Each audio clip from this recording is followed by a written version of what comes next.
সপ্তদশ খণ্ড। শ্রীরামকৃষ্ণ কাঁপতেন নরেন্দ্র প্রভৃতি ভক্ত সঙ্গে দক্ষিণেশ্বরে। প্রথম পরিচ্ছেদ। ঠাকুরের গলার অসুখের সূত্রপাত। শ্রীরামকৃষ্ণ দক্ষিণেশ্বর কালী মন্দিরে সেই পূর্বপরিচিত ঘরে বিশ্রাম করিতেছেন। আজ শনিবার 13 জুন 1885, জ্যৈষ্ঠ শুক্ল প্রতিপদ, জ্যৈষ্ঠ মাসের সংক্রান্তি। বেলা 3টা। ঠাকুর খাওয়া দাওয়ার পর ছোট খাটটিতে একটু বিশ্রাম করিতেছেন। পণ্ডিতজি মেঝের উপরে মাদুরে বসিয়া আছেন। একটি শোকাতুরা ব্রাহ্মণী ঘরের উত্তরের দরজার পাশে দাঁড়াইয়া আছেন। কিশোরীও আছেন। মাস্টার আসিয়া প্রণাম করিলেন, সঙ্গে দ্বিজ ইত্যাদি। অখিলবাবুর প্রতিবেশীও বসিয়া আছেন, তাহার সঙ্গে একটি আসামি ছোকরা। ঠাকুর শ্রীরামকৃষ্ণ একটু অসুস্থ আছেন। গলায় বিচি হইয়া সর্দির ভাব। গলার অসুখের এই প্রথম সূত্রপাত। বড় গরম পড়াতে মাস্টারেরও শরীর অসুস্থ। ঠাকুরকে সর্বদা দর্শন করিতে দক্ষিণেশ্বরে আসিতে পারেন নাই। শ্রীরামকৃষ্ণ: এই যে তুমি এসেছ, বেশ বেলটি। তুমি কেমন আছো? মাস্টার: আজ্ঞা, আগের চেয়ে একটু ভালো আছি। শ্রীরামকৃষ্ণ: বড় গরম পড়েছে, একটু একটু বরফ খেও। আমারও বাপু বড় গরম পড়ে কষ্ট হয়েছে। গরমেতে কুলপি, বরফ এইসব বেশি খাওয়া হয়েছিল, তাই গলায় বিচি হয়েছে।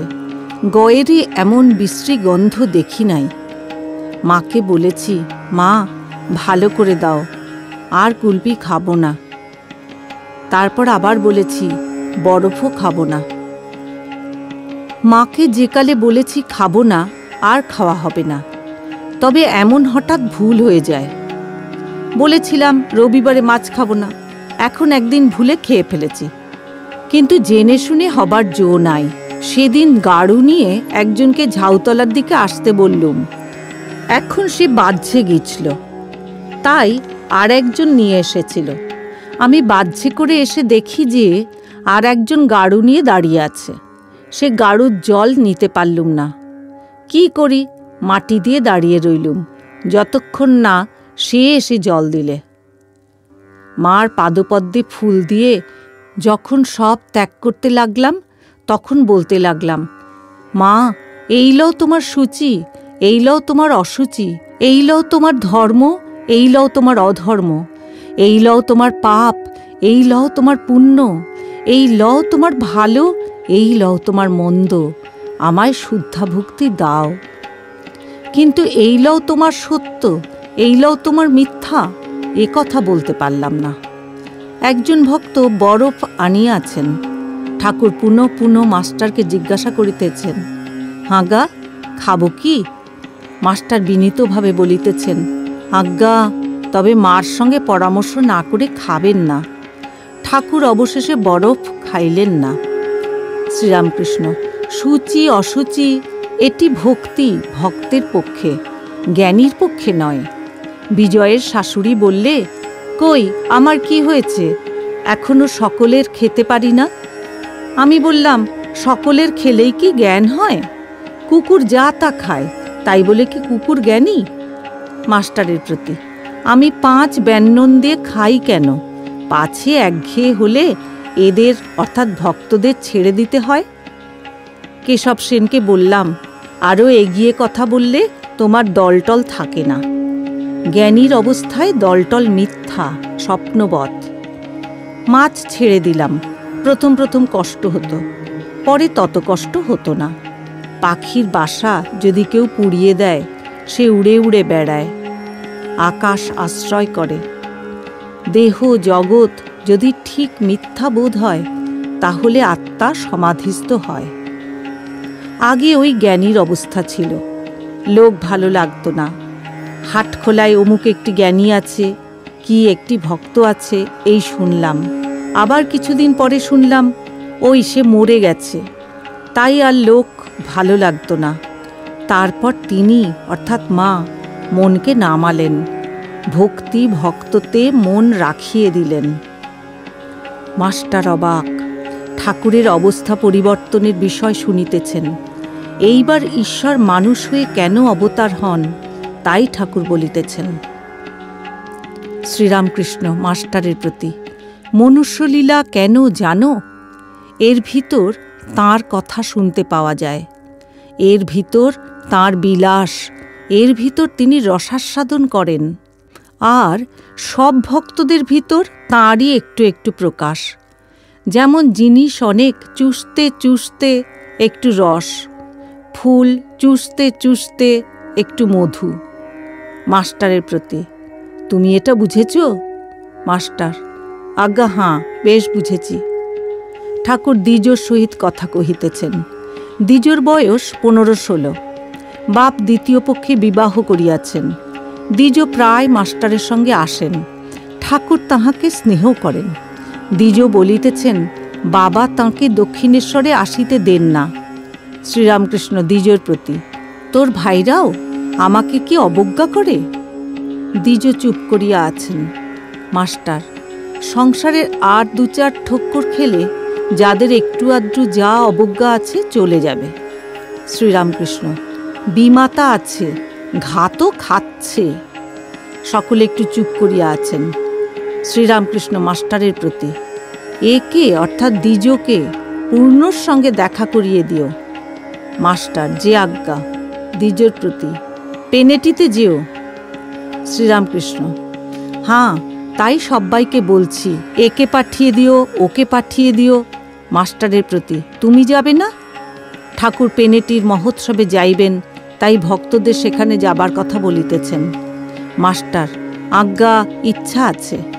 শ্রীরামকৃষ্ণ, বড় নৌকা হবে, টলটল করবে না। গিরিশ ঘোষ যাবে না? ঠাকুর দ্বিজকে একদৃষ্টে দেখিতেছেন। শ্রীরামকৃষ্ণ, আচ্ছা, এত ছোকরা আছে, এই বা আসে কেন তুমি বলো? অবশ্য আগেকার কিছু ছিল। মাস্টার, আজ্ঞা হাঁ। শ্রীরামকৃষ্ণ, সংস্কার, আগের জন্মে কর্ম করা আছে, সরল হয় শেষ জন্মে, শেষ জন্মে খ্যাপাটে ভাব থাকে। তবে কি জানো, তাঁর ইচ্ছা, তাঁর হাতে জগতে সব হচ্ছে, তাঁর নাতে হওয়া বন্ধ হচ্ছে। মানুষের আশীর্বাদ করতে নাই কেন? মানুষের ইচ্ছায় কিছু হয় না, তাঁরই ইচ্ছাতে হয় যায়। সেদিন কাপ্তেনের ওখানে গেলাম, রাস্তা দিয়ে ছোকরারা যাচ্ছে দেখলাম। তারা এক রকমের।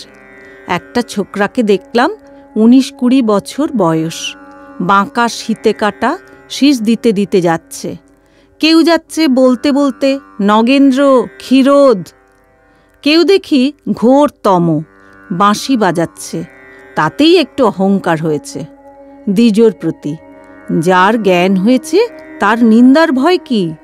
তার কূটস্থ বুদ্ধি, কামারের নেয়াই, তার উপর কত হাতুড়ির ঘা পড়েছে, কিছুতেই কিছু হয় না। আমি অমুকের বাপকে দেখলাম রাস্তা দিয়ে যাচ্ছে। মাস্টার, লোকটি বেশ সরল। শ্রীরামকৃষ্ণ, কিন্তু চোখ রাঙা। ঠাকুর কাপ্তেনের বাড়ি গিয়াছিলেন, সেই গল্প করিতেছেন। যেসব ছেলেরা ঠাকুরের কাছে আসে, কাপ্তেন তাহাদের নিন্দা করিয়াছিলেন। হাজরা মহাশয়ের কাছে বোধহয় তাহাদের নিন্দা শুনিয়াছিলেন। শ্রীরামকৃষ্ণ, কাপ্তেনের সঙ্গে কথা হচ্ছিল। আমি বললাম, পুরুষ আর প্রকৃতি ছাড়া আর কিছুই নাই। নারদ বলেছিলেন, হে রাম, যত পুরুষ দেখতে পাও সব তোমার অংশ, আর যত স্ত্রী দেখতে পাও সব সীতার অংশ। কাপ্তেন খুব খুশি, বললে, আপনারই ঠিক বোধ হয়েছে।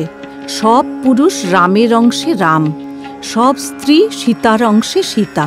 এই কথা এই বললে, আবার তারই পর ছোকরাদের নিন্দা আরম্ভ করলে। বলে, ওরা ইংরাজি পড়ে, যা তা খায়, ওরা তোমার কাছে সর্বদা যায়, সে ভালো নয়, ওতে তোমার খারাপ হতে পারে। হাজরা যায় একটি লোক, খুব লোক, ওদের অত যেতে দেবেন না। আমি প্রথমে বললাম, যায় তা কি করি? তারপর প্যান অর্থাৎ প্রাণ থেঁতলে দিলাম। ওর মেয়ে হাসতে লাগলো। বললাম, যে লোকের বিষয় বুদ্ধি আছে সে লোক থেকে ঈশ্বর অনেক দূর। বিষয়বুদ্ধি যদি না থাকে সে ব্যক্তির তিনি হাতের ভিতর অতি নিকটে। কাপ্তেন রাখালের কথায় বলে যে ও সকলের বাড়িতে খায়, বুঝি হাজরার কাছে শুনেছে। তখন বললাম, লোকে হাজার তপ জপ করুক, যদি বিষয়বুদ্ধি থাকে তাহলে কিছুই হবে না। আর শূকর মাংস খেয়ে যদি ঈশ্বরে মন থাকে সে ব্যক্তি ধন্য, তার ক্রমে ঈশ্বরলাভ হবেই। হাজরা এত তপ জপ করে, কিন্তু ওর মধ্যে দালালি করবে এই চেষ্টায় থাকে। তখন কাপ্তেন বলে, হ্যাঁ তা ও বাত ঠিক হ্যায়। তারপরে আমি বললাম, এই তুমি বললে সব পুরুষ রামের অংশে রাম, সব স্ত্রী সীতার অংশে সীতা, আবার এখন এমন কথা বলছো? কাপ্তেন বললে, তা তো, কিন্তু তুমি সকলকে তো ভালোবাসো না। আমি বললাম, আপো নারায়ণ, সবই জল, কিন্তু কোনো জল খাওয়া যায়, কোনোটিতে নাওয়া যায়, কোনো জলে শৌচ করা যায়। এই যে তোমার মাগ মেয়ে বসে আছে, আমি দেখছি সাক্ষাৎ আনন্দময়ী। কাপ্তেন তখন বলতে লাগলো, হ্যাঁ হ্যাঁ ও ঠিক হ্যায়। তখন আবার আমার পায়ে ধরতে যায়। এই বলিয়া ঠাকুর হাসিতে লাগিলেন। এইবার ঠাকুর কাপ্তেনের কত গুণ তাহা বলিতেছেন।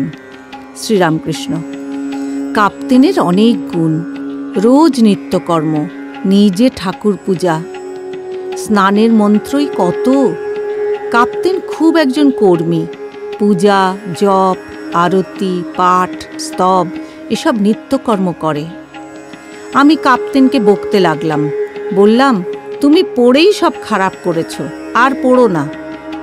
আমার অবস্থা কাপ্তেন বললে উড্ডীয়মান ভাব, জীবাত্মা আর পরমাত্মা। জীবাত্মা যেন একটা পাখি, আর পরমাত্মা যেন আকাশ, চিদাকাশ। কাপ্তেন বললে, তোমার জীবাত্মা চিদাকাশে উড়ে যায়, তাই সমাধি।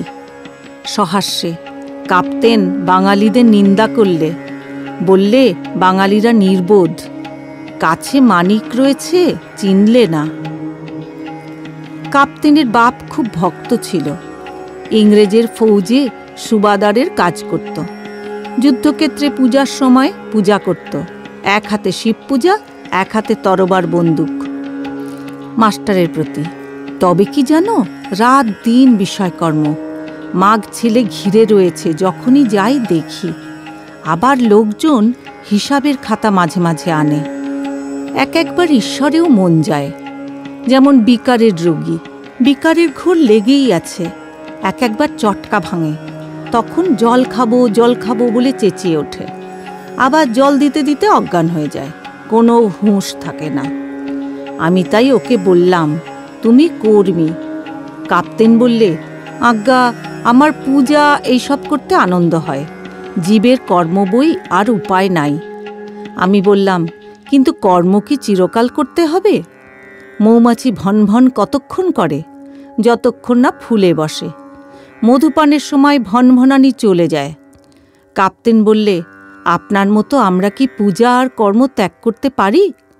তার কিন্তু কথার ঠিক নাই, কখনো বলে এসব জড়ো, কখনো বলে এসব চৈতন্য। আমি বলি, জড়ো আবার কি, সবই চৈতন্য। পূর্ণর কথা ঠাকুর মাস্টারকে জিজ্ঞাসা করিতেছেন। শ্রীরামকৃষ্ণ। পূর্ণকে আরেকবার দেখলে আমার ব্যাকুলতা একটু কম পড়বে। কি চতুর, আমার উপর খুব টান। সে বলে, আমারও বুক কেমন করে আপনাকে দেখবার জন্য। মাস্টারের প্রতি, তোমার স্কুল থেকে ওকে ছাড়িয়ে নিয়েছে, তাতে তোমার কি কিছু ক্ষতি হবে? মাস্টার, যদি তাঁরা অর্থাৎ বিদ্যাসাগর বলেন তোমার জন্য ওকে স্কুল থেকে ছাড়িয়ে নিলে, তাহলে আমার জবাব দিবার পথ আছে। শ্রীরামকৃষ্ণ। কি বলবে? মাস্টার, এই কথা বলবো, সাধু সঙ্গে ঈশ্বর চিন্তা হয়, সে আর মন্দ কাজ নয়। আর আপনারা যে বই পড়াতে দিয়েছেন তাতেই আছে ঈশ্বরকে প্রাণের সহিত ভালোবাসবে। ঠাকুর হাসিতেছেন। শ্রীরামকৃষ্ণ। কাপ্তেনের বাড়িতে ছোট নরেনকে ডাকলুম। বললাম, তোর বাড়িটা কোথায়? চল যাই। সে বললে, আসুন। কিন্তু ভয়ে ভয়ে চলতে লাগলো সঙ্গে, পাছে বাপ জানতে পারে। সকলের হাস্য। অখিলবাবুর প্রতিবেশীকে, হ্যাঁ গা, তুমি অনেককাল আসো নাই, 7-8 মাস হবে। প্রতিবেশী, আজ্ঞা 1 বৎসর হবে। শ্রীরামকৃষ্ণ, তোমার সঙ্গে আরেকটি বাবু আসতেন। প্রতিবেশী, আজ্ঞা হাঁ, নীলমণি বাবু। শ্রীরামকৃষ্ণ, তিনি কেন আসেন না? একবার তাঁকে আসতে বলো, তাঁর সঙ্গে দেখা করিয়ে দিও। প্রতিবেশীর সঙ্গী বালক দৃষ্টে, এ ছেলেটি কে? প্রতিবেশী, এ ছেলেটির বাড়ি আসামে। শ্রীরামকৃষ্ণ, আসাম কোথা, কোন দিকে? দ্বিজ আশুর কথা বলিতেছেন। আশুর বাবা তার বিবাহ দিবেন, আশুর ইচ্ছা নাই। শ্রীরামকৃষ্ণ, দেখো দেখো, তার ইচ্ছা নাই, জোর করে বিবাহ দিচ্ছে। ঠাকুর একটি ভক্তকে জ্যেষ্ঠ ভ্রাতাকে ভক্তি করিতে বলিতেছেন। জ্যেষ্ঠ ভাই পিতা সম, খুব মানবি।